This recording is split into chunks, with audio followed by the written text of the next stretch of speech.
The Pancharatna Kritis of Thyagaraja are not only among the most brilliant ones created in Carnatic music, they are also among the most maligned ones.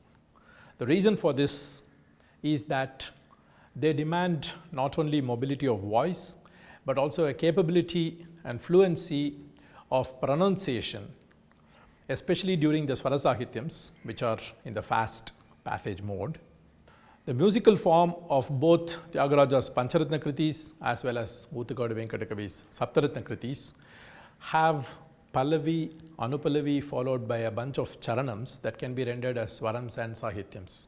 The way in which the phrasings in the Swaras are split is quite different to the way in which the Sahityas have to be split. If one were to render them blindly just like the Swaras, then the Sahitya can really get compromised.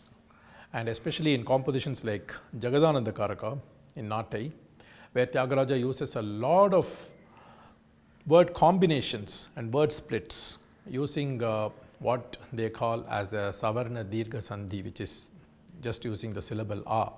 In charanams like the fifth one, Srishtisthitanta Karaka Amita Kamita Phalada Samana Gatra Shachipatinuta Abdhimadahara Anuraga Raga Rajita Katha Sarahita kind of places, if one were not to be aware of the nuances of the way in which these words have to be split and combined, one can really sing something that gives exactly opposite meaning of what is intended by the composer.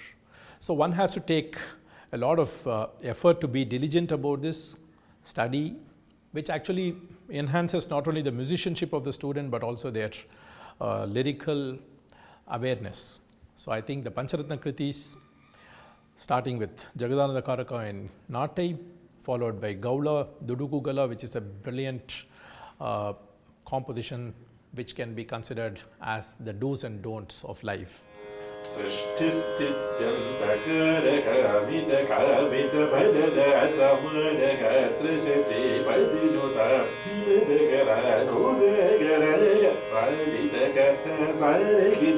Like this, you should be able to sing this in reality, but now try and just learn only the melody part of it.